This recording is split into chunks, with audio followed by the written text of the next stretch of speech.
Christopher Nolan's The Odyssey has become one of the biggest films of 2026. It is breaking box office records, drawing huge crowds to IMAX theaters, and receiving praise for its breathtaking visuals.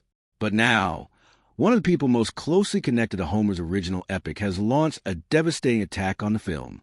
Emily Wilson, the acclaimed classicist whose 2017 English translation of The Odyssey inspired parts of Nolan's adaptation, has described Nolan's screenplay as abysmal, saying, "I would be ashamed to have written any part of this script."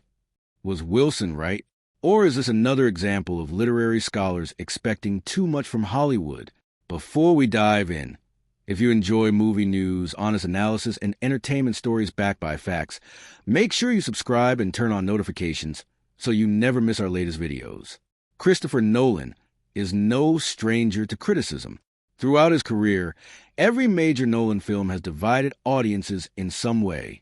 From Interstellar to Tenet, critics have often argued that his films prioritize ideas over emotions. Yet despite those criticisms, Nolan has become one of the most respected filmmakers of the modern era. After the enormous success of Oppenheimer, expectations for The Odyssey reached historic levels. Universal Pictures reportedly invested around $250 million, making it the most expensive movie Nolan has ever directed. It was also filmed entirely using IMAX cameras across multiple countries, including Greece, Morocco, Italy, Iceland, and Scotland. The movie stars Matt Damon as Odysseus alongside Tom Holland and Hathaway, Zendaya, Robert Pattinson, Lupita Nyong'o, and Charlize Theron. Everything suggested another Nolan masterpiece. Then came Emily Wilson. For those unfamiliar with her work, Emily Wilson isn't just another film critic. She made history in 2017 by becoming the first woman to publish a complete English translation of Homer's Odyssey. Her translation was celebrated for making the ancient text more accessible while remaining faithful to its complexity. In fact, Christopher Nolan publicly praised Wilson's translation during the film's promotion and even acknowledged that it influenced aspects of his interpretation of Odysseus. That's why her criticism carries so much weight. She isn't simply reviewing a blockbuster. She helped shape the version of Homer that many modern readers know. According to Wilson, Nolan's adaptation fails where it matters most. She argues that the screenplay lacks the psychological, emotional, political, and ethical depth that makes Homer's original story timeless. Instead of presenting Odysseus as a deeply flawed and morally complicated figure, she believes the film simplifies him into a more conventional Hollywood hero. Wilson also criticized what she described as superficial characterization and storytelling, saying the film relies on spectacle rather than meaningful exploration of its themes. Her strongest statement quickly spread across social media. "I would be ashamed to have written any part of this script." That's about as harsh as criticism gets. But interestingly, Wilson did not dismiss everything about Nolan's film. She admitted that the movie has introduced millions of people to Homer. Book sales and interest in The Odyssey have increased significantly following the film's release, and Wilson acknowledged that Nolan deserves credit for bringing classical literature back into mainstream conversation. So even while criticizing the screenplay, she recognized its cultural impact. That's an important distinction. Now, let's look at the other side. Many professional critics have praised Nolan's ambition. Audiences have celebrated the film's practical effects, stunning IMAX cinematography, large-scale action sequences, and emotional performances.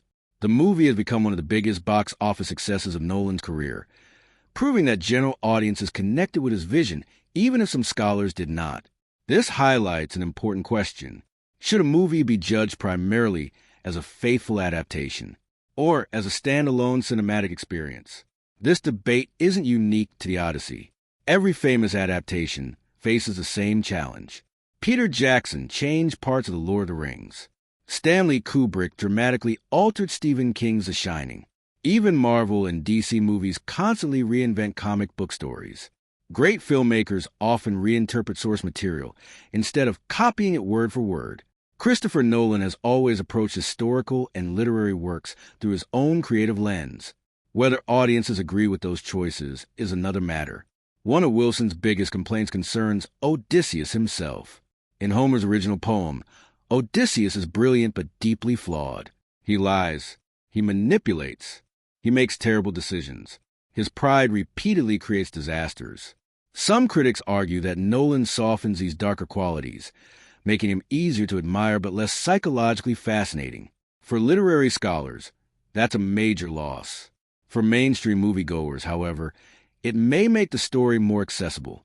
That's the balancing act every adaptation faces. Here's my personal opinion. I think Emily Wilson raises several thoughtful points. She has spent years studying Homer, so when she discusses character depth and literary themes, her perspective deserves respect. At the same time, I don't think every adaptation must reproduce every element of its source material. Cinema and literature are different art forms. A novel or ancient poem can spend pages exploring a character's inner thoughts. A film has to communicate much of that through performances, visuals, and pacing. Christopher Nolan wasn't trying to create a classroom edition of The Odyssey. He was making a blockbuster for a global audience. Some changes were inevitable. Where I partially agree with Wilson is that Nolan's films sometimes prioritize scale and ideas over emotional intimacy. That's a criticism we've heard before with Tenet, and to a lesser extent, Interstellar.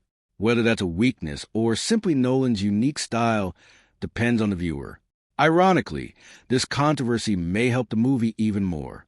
Whenever respected experts publicly disagree with a blockbuster, curiosity grows. People who haven't seen the film suddenly want to sigh for themselves. Others revisit Homer's original poem to compare both versions. In that sense, both Christopher Nolan and Emily Wilson may end up achieving something valuable. One created a hugely successful film. The other reminded audiences why the original masterpiece still matters nearly 3,000 years after it was written. At the end of the day, art is a mathematics. Two intelligent people can watch the same movie and reach completely different conclusions. Emily Wilson believes Nolan's screenplay fails to capture the soul of Homer's masterpiece. Millions of moviegoers believe Nolan created one of the year's greatest cinematic experiences. Perhaps both perspectives can coexist. That's what makes great art worth discussing. What do you think? Was Emily Wilson right to call Christopher Nolan's screenplay abysmal? Or do you think she judged a blockbuster by literary standards that no Hollywood adaptation could realistically meet? Share your thoughts in the comments below. If you enjoyed this analysis, don't forget to like this video, subscribe to the channel, and turn on notifications for more movie news, reviews, and entertainment analysis. Thanks for watching, and I'll see you in the next video.